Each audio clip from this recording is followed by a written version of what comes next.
3분의 1 지점, 뒤에서부터 3분의 1 지점 앞쪽으로 이 상완골이 만약에 이동되어 있다면 상완골 전방활주 증후군이라 그래요. 팔이 앞쪽으로 푹 빠지는 거예요. 앞쪽에는 이두근과 같은 근육이 앞에 이렇게 지나가거든요. 계속 이 팔뼈가 빠지면서 앞으로 계속 밀 수가 있어요. 그러면은 회전근개도 회전근개 나름의 근육에 힘이 좋아야 되는데 너무 과하게 뒤에 있는 근육들만 너무 나대버리면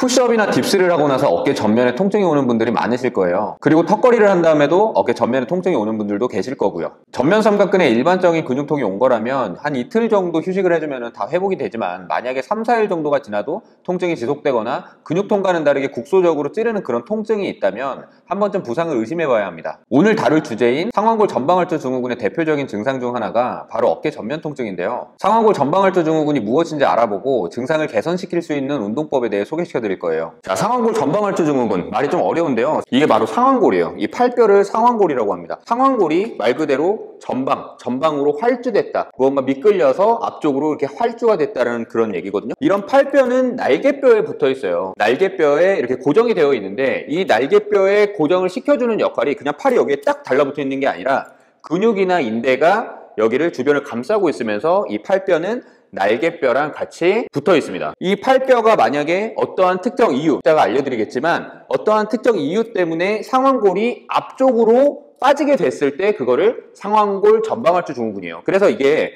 흔히 라운드 숄더와 같은 모습처럼 보일 수 있겠지만 라운드 숄더랑은 조금 다른 개념일 수 있어요. 상완골 자체가 앞쪽으로 활주가 된 그런 모습이기 때문에, 물론 모습 자체는 라운드 숄더랑 흡사할 수 있겠지만 엄밀히 얘기하면은 요거는 상완골 전방활주 증후군이라서 상완골이 앞쪽으로 빠지는 그런 모습입니다. 자, 그러면 상완골 전방활주가 어느 정도가 상완골이 앞쪽으로 빠져나와 있는지 평가를 해봐야 될 거 아니에요.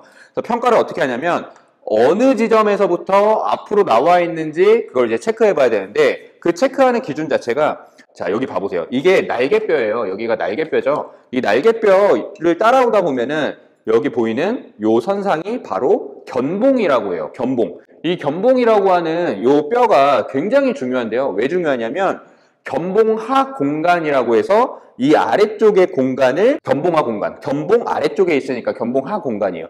자, 여기가 바로 여러분들의 어깨 충돌 증후군이 생길 수 있는 그런 지점인 거예요. 견봉하 공간 밑에는 이 팔뼈도, 상완골 팔뼈도 있지만 그 위에 극상근 그리고 다른 힘줄들이 또 지나가거든요. 그래서 이 견봉하 공간이 이 뼈 모형 같은 경우에는 지금 엄청나게 넓은 거예요. 거의 지금 손 2마디 정도 되는데 여러분들의 견봉하 공간은 실제로 1cm도 안 돼요. 한 0.8? 요 정도, 0.8cm 정도, 굉장히 좁죠. 그러니까 결국은 이런 식으로 지금 굉장히 좁게 되어 있다는 거거든요. 이 사이로 힘줄이 지나가요. 여러 가지 우리 인체의 구조물들이 일로 지나가는데, 자, 이게 팔이 이렇게 움직이면서 이렇게 지금 쓸리는 게, 견봉 공간이 좁아서 쓸리는 게 바로 대표적인 어깨 충돌 증후군의 증상이라고 생각하시면 되시고요. 자, 그러면 어깨 충돌 증후군 얘기가 갑자기 왜 나왔냐? 견봉을 설명드리다 보니까 견봉하 공간에 대해서 설명드리고 또 견봉하 공간에서 힘줄이 씹힐 수 있다, 여기서 부상의 위험이 있을 수 있다, 그거를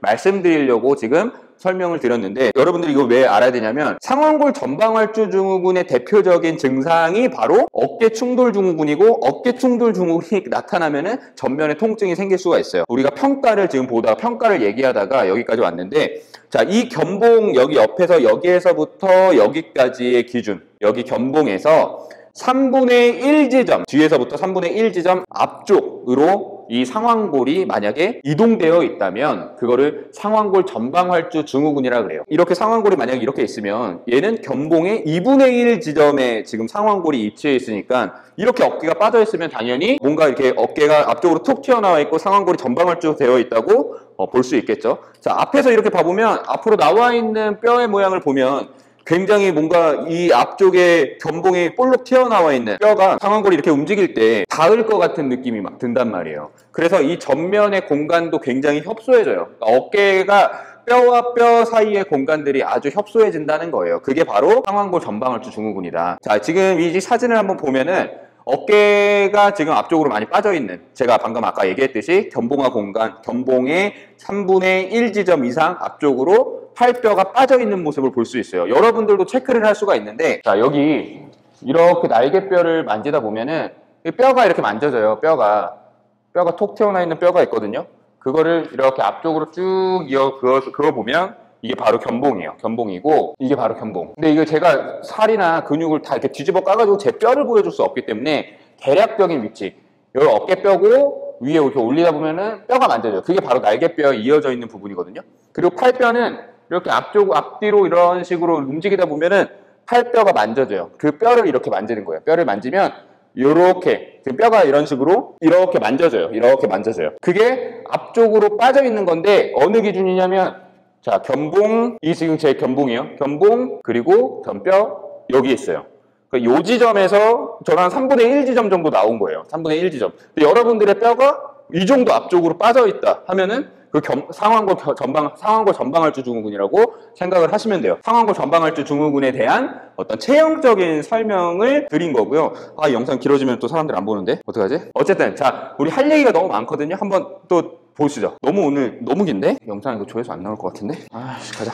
상완골 전방할주 증후군은 체형적인 문제뿐만 아니라 어깨 움직임에서 문제를 발생시켜요. 그렇다고 체형적으로 문제가 있다고 해서 모두 다 어깨 통증이 있는 건 아니에요. 또 체형적으로 문제가 없어도 어깨를 움직일 때 상완골이 전방할주가 되면서 문제를 발생시킬 수도 있어요. 자, 여러분, 제가 체형적인 문제가 없더라도 이 상완골 전방할주 증후군의 모습이 없더라도 움직이면서 상완골 전방할주 증후군을 발생시킬 수가 있거든요. 그냥 우리가 가만히 있는 상태에서 체형 평가를 하는 거는 어떻게 보면 굉장히 1차원적인 거예요. 그래서 그 사람이 어떤 체형적인 부분을 갖고 있는 것도 중요하지만 결국은 움직이면서 운동을 하면서 그 사람이 이 상완골 뼈가 어떤 식으로 움직이는지 그걸 봐야 돼요. 팔을 앞뒤로 움직이는 건 로우랑 푸시업 같은 움직임, 그리고 팔을 이렇게 움직이는 거를 턱걸이 할 때 그런 동작이겠죠. 앞쪽에는 이두근과 같은 근육이 앞에 이렇게 지나가거든요. 근데 그런 것들을 계속 이 팔뼈가 빠지면서 앞으로 계속 밀 수가 있어요. 그러면은 압박이 생기니까 염증도 많이 발생시키고 문제가 생길 수가 있겠죠. 자, 움직이면서 문제를 발생시키는 분들은 팔뼈를 움직이는 그런 과정에서 팔이 앞쪽으로 뚝 훅 빠지는 거예요. 예를 들면 자, 팔을 이렇게 옆으로 올렸는데 이게 이렇게 빠지시는 분들 있죠. 이렇게 빠지시는 분들, 푸시업 할 때 이런 식으로 되시는 분들 있죠. 이렇게 되시는 분들, 그리고 턱걸이 할 때 툭 또는 내려오면서 어깨가 빠지시는 분들도 있어요. 이 어깨 뼈가 앞쪽으로 컨트롤을 스스로 시키지 못하고 팍 빠질 때, 내가 푸시업을 했는데 툭 이런 느낌, 로우를 했는데 이런 느낌으로 팔뼈가 빠지는 것도 자세적인 문제, 체형적인 문제로 가만히 있을 때는 너무 이쁜 체형이지만 움직일 때 그런 모습이 생길 수도 있다는 거예요. 이게 이제 움직일 때의 상완골 전방할주 증후군이 어떤 문제를 일으키는지에 대해서, 그런 모습들에 대해서 제가 한번 예를 들어서 보여준 거고요. 자, 상완골 전방할주 증후군이 그럼 왜 생기냐면 몇 가지만 딱 간단하게만 이야기를 해볼게요. 어차피 깊게 들어가도 여러분들 잘 몰라요. 그러니까 대략 이런 것 때문에 상완골 전방할주 증후군이 문제가 있구나. 근데 상완골 전방할주 증후군의 원인을 알아야만 그 해결법, 운동법을 여러분들이 배우면서 이런 것 때문에 이런 운동들을 하는구나, 이 정도로만 알고 지나가시면 됩니다. 자, 일단은 이 후방 관절랑이라고 하는 건 뭐냐면, 후방 관절랑은 이렇게 뼈를 감싸고 있는 캡슐 관절랑이 있어요. 그러니까 우리가 이게 굳으면은 50견이 걸리는 거예요. 근육 안에 있는 이 관절을 보호해주는 그런 캡슐 관절랑인데, 이런 부분들이 염증이 지속적으로 계속 생기거나 아니면 과도하게 운동을 했을 때 휴식을 잘 못해주고 이랬을 때 이 관절랑이 너무 꽉 끼게 돼요. 그러면 관절랑이 끼면 어떤 문제를 발생시키냐면, 우리 어깨뼈가 이런 식으로, 이게 지금 팔뼈거든요. 자, 팔뼈가 움직일 때 이렇게 롤되고 글라이드 된다는데 이거 너무 또 어려운 거예요. 이건 트레이너들이나 재활 트레이너들이 알고 있어야만 하는 사항이고, 이렇게 팔뼈가 움직일 때 어쨌든 이 공간 안에서 무언가 자동차 바퀴가 굴러갈 듯이 미끄러지면서 잘 가줘야 되는데, 이게 바로 후방 관절랑이거든요. 밑에 있는 이 후방 관절랑이 너무 막 꽉 껴있고, 움직일 때, 이 팔뼈가 움직일 때 그 공간을 확보를 못 시켜주고 계속 막 껴있는 거예요. 그러니까 팔뼈를 움직일 때 쫙 미끄러지면서 팔뼈가 움직여주는 게 아니라 팔뼈가 살짝 이렇게 튀어나오는 거예요. 여러분들 자동차 바퀴가 이렇게 굴러가는데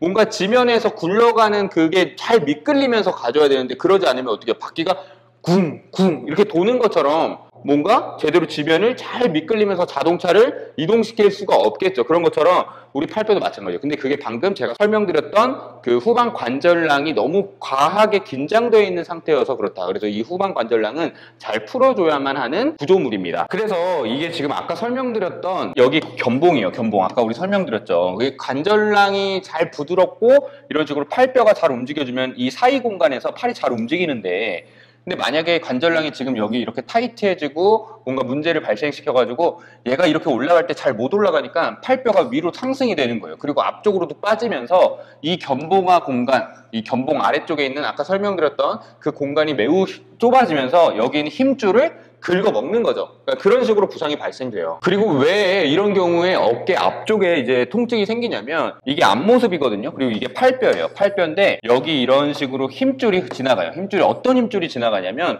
바로 이두근이에요. 이두근. 이두근이 이런 식으로 앞쪽으로 쭉 지나가서 어깨에 붙어 있단 말이에요. 이게 바로 슬랩이라고 하는 거고, 팔뼈가 앞쪽으로 밀려버리면 이 앞에 있는 이두근을 계속 밀어버리는 거예요. 그런 식으로 문제를 발생시킨다. 그래서 전면에 통증을 발생시키게 된다. 그런 부분들 잘 알고 계시면 돼요. 자, 그리고 후면에 있는 근육들이 문제가 생겨서 상하골 전방활주 증후군이 발생되는 경우가 있거든요. 후면에 있는 회전근개예요. 뒤에 있는 회전근개인데, 회전근개도 회전근개 나름의 근육에 힘이 좋아야 되는데 너무 과하게 뒤에 있는 근육들만 너무 나대버리면 앞쪽에 붙어 있는 그 근육이 제대로 힘을 못 써요. 뒤에 있는 근육, 그러니까 밸런스가 지금 안 맞고 있는 거죠. 어깨 후면에 있는 그 근육들이 너무 경직돼 있으면 앞쪽에 붙어 있는 근육이 제대로 일을 잘 못하잖아요. 그게 바로 이 견갑하근이라는 근육이에요. 요거는 이제 뼈 안쪽에 있기 때문에 우리가 실제로 만져지거나 그렇게 할 수는 없지만, 어쨌든 이 팔뼈 안쪽에 붙어서 견갑하근, 이 근육 이름만 잘 알고 계세요. 견갑하근. 이 근육이 약화가 돼요. 이 견갑하근에 그래서 운동을 해줘야 돼요. 견갑하근이 제대로 팔뼈를 잘 끌어당겨주고 있으면 팔이 안정적으로 그 궤도를 벗어나지 않게끔 해주는 역할을 해주는데, 왜 이 견갑하근이 약해지냐면, 물론 뒤에 있는 근육들이 너무 과하게 많이 쓰이고 과활성 돼가지고 문제도 생기지만, 견갑하근과 같이 안쪽으로 회전시켜주는 이 역할을 같이 해주는 근육이 대흉근이나 아니면 광배근과 같이 큰 근육이에요. 결국은 큰 근육이